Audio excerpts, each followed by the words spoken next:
अनीता चौधरी और अपने channel Anita Chaudhary live news के जरिए एक बार फिर आपके साथ जुड़ी हूँ और आज बात करेंगे सुशांत सिंह राजपूत। सुशांत सिंह राजपूत मामले में बड़ा खुलासा हुआ है।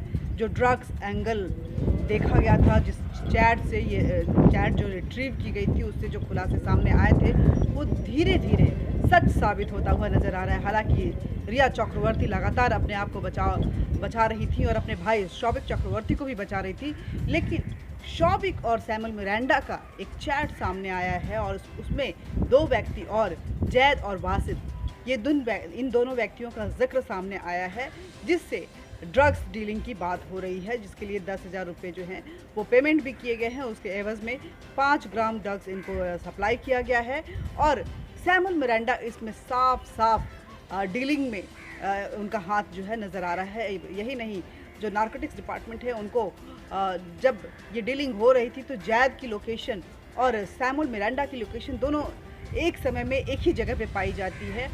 हालांकि अब पूछताछ जारी है। जैद और बासित को पहली गिरफ्तारी अगर कहें सुशांत सिंह राजपूत मामले में, तो सुशांत सिंह राजपूत की मौत में ये पहला गिरफ्तारी जो है हो चुका है। 2 लोगों की गिरफ्तारी हुई है, जैद और बासित की। सैमुअल मिरांडा और शौविक से अब शिकंजा जो है वो कसता हुआ नज़र आ रहा है और ये जो तार हैं वो बड़ी मजबूती के साथ करंट पैदा करते हुए रिया की तरफ बढ़ते जा रहे हैं। इस बीच में बॉलीवुड का चेहरा भी खुल के सामने आ रहा है। एक करण जौहर के घर से एक पार्टी की, उनकी प्राइवेट पार्टी थी, उसकी एक वीडियो जो है, जो कि खुद करण जौहर ने कभी ट्वीट किया था, वो उस वीडियो को लेकर के शिरोमणि अकाली दल के नेता मनजिंदर सिंह सिरसा ने सवाल खड़े किए हैं। उनका कहना है कि जो पार्टी चल रही है उसमें जितने भी लोग हैं वो ड्रग्स लिए हुए हैं, उन्होंने नशा किया हुआ है। ये वीडियो देखकर साफ नज़र आता है। हालांकि अभी तक जिन लोगों के नाम उसमें जिनके चेहरे उसमें सामने आए हैं उनकी तरफ से कोई क्लैरिफिकेशन नहीं आई है। इसमें बता दें कि कौन कौन से चेहरे हैं जो नामी गिरामी चेहरे हैं। मलाइका अरोड़ा हैं, दीपिका पादुकोण हैं, शाहिद कपूर हैं, अर्जुन कपूर हैं और अयान मुखर्जी हैं। ऐसे कई चेहरे जो हैं वो इस पार्टी में नज़र आ रहे हैं। खुद करण जौहर हैं और काफ़ी बातचीत हो रही है इसको लेकर के। हालांकि ड्रग्स का जिक्र कहीं पे नहीं आया है, ऐसी कोई चीज़ दिख नहीं रही है, लेकिन चेहरे से ऐसा लग रहा है कि कहीं ना कहीं नशा का सेवन हुआ है इस पार्टी में। अब वो अल्कोहल है या ड्रग्स है, ये जांच के बाद पता चलेगा। बार बार ये सवाल ये मांग हो रही है कि इसकी जांच होनी चाहिए कि प्राइवेट पार्टीज़ में करण जौहर के घर में क्या इस तरह की ड्रग्स पार्टीज़ होती थी जिसमें ड्रग्स का भरपूर इस्तेमाल होता था। हालांकि चाहे वो करण जौहर हो, चाहे दीपिका पादुकोण हो, अर्जुन कपूर हो या शाहिद कपूर हो, मलाइका अरोड़ा हो, इनकी तरफ से अभी तक कोई भी क्लैरिफिकेशन नहीं आया है। देखना ये होगा कि आखिर इस वीडियो पे किस तरह से रिएक्ट करती है एजेंसीज़।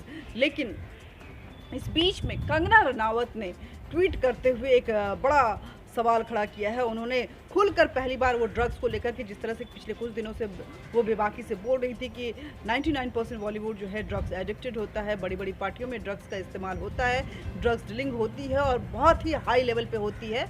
ये सारी बातें कंगना रनावत अपने एक बयान में बोल चुकी हैं, लेकिन आज उन्होंने लिटरली ट्वीट करके, पहले उन्होंने कहा था कि अगर मुझे प्रोटेक्शन दिया जाए तो मैं लोगों के नाम ले सकती हूँ, लेकिन बिना, अभी तक उनको कोई प्रोटेक्शन नहीं मिला है। लेकिन बावजूद इसके उन्होंने ट्वीट करके कुछ नाम, बॉलीवुड के जो नामी गिरामी नाम हैं उनके नाम दिए हैं। कहा है कि इनके ब्लड टेस्ट होने चाहिए, नारकोटिक डिपार्टमेंट को इनका टेस्ट करवाना चाहिए। अगर ये साफ़ होते हैं तो जो इनके बारे में र्यूमर्स है वो ख़त्म हो जाएगा। लेकिन इनके बारे में कहा जाता है कि ये ड्रग्स एडिक्टेड हैं, ड्रग्स टेकर हैं। जो नाम उन्होंने दिए हैं वो हैं रणवीर कपूर के, रणवीर सिंह के, अयान मुखर्जी के, माफ़ कीजिएगा, आर्यन मुखर्जी के और विकी कौशल के।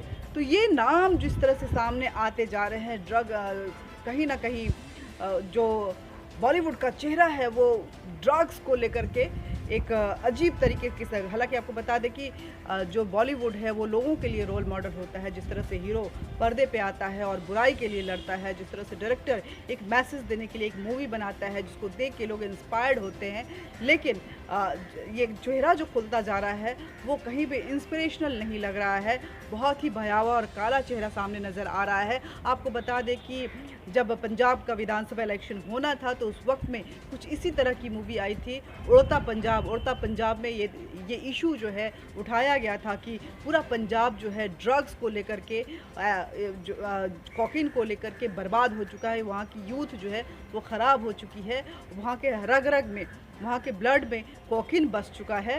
हालांकि बाद में ये चुनावी मुद्दा साबित हुआ, इससे इनकार नहीं किया जा सकता है कि आज के युवाओं में ड्रग्स जो है फैशन बन चुका है, लेकिन पंजाब के लिए चुनावी मुद्दा महज साबित हुआ आम आदमी पार्टी के लिए।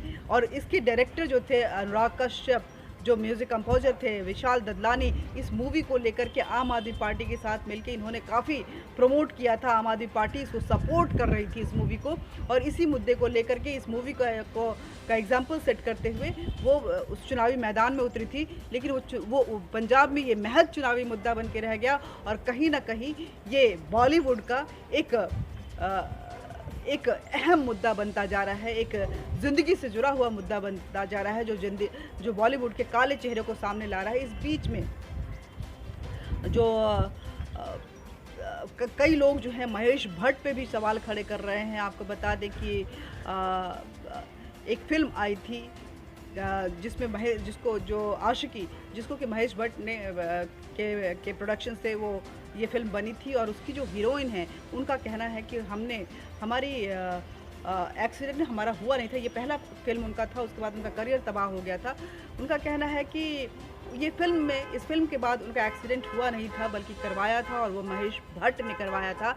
और सवाल ये भी खड़े हो रहे हैं कि आखिर बार बार क्यों रिया चक्रवर्ती सुशांत सिंह राजपूत को डिप्रेस्ड और स्किज़ोफ्रेनिक प्रूव करने पे तुली हुई हैं, जिनका बहुत ही गहरा रिश्ता महेश भट्ट से जुड़ा हुआ नज़र आ रहा है।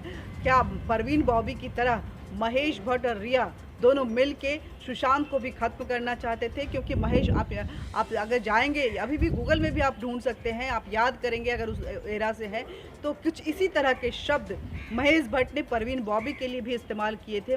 परवीन बॉबी भी ड्रग्स एडिक्टेड उन्होंने प्रूव किया था, उनको डिप्रेस्ड प्रूव किया था, उनको मेंटल प्रूव किया था, और उन्होंने कहा था कि वो स्किज़ोफ्रेनिक है और बहुत ही अजीब सी हरकतें करती है।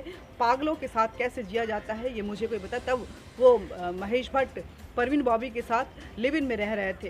तो ये सुशांत और परवीन बॉबी ही नहीं, जब बात जिया खान की भी आती है तो महेश भट्ट कुछ इसी तरह के स्टेटमेंट देते हुए नज़र आते हैं कि जिया खान जो है वो डिप्रेशन की शिकार हो चुकी थी, जिसकी वजह से उन्होंने सुसाइड किया है। तो आखिर महेश भट्ट हर मौत को सुसाइड क्यों कहते हैं, और क्यों उसके लिए सेम वर्ड यूज़ करते हैं कि जिसकी वजह से वो व्यक्ति सुसाइड करता है, वो है डिप्रेस्ड, मेंटल एंड स्किज़ोफ्रेनिक। ये सारे शब्द महेश भट्ट के जो डिक्शनरी में इस तरह से शामिल हैं, ऐसे कहेंगे कि सिस्टम में उसको फीड कर दिया गया है कि हर उनसे जुड़ा हुआ अगर कोई व्यक्ति जब भी उसको मौत आती है तो वो स्किज़ोफ्रेनिक होता है, वो डिप्रेस्ड होता है, वो मेंटल होता है, वो दिमागी तौर पे कमज़ोर होता है। तो बहुत सारे राज खुलने वाले हैं, बहुत सारी बातें होने वाली।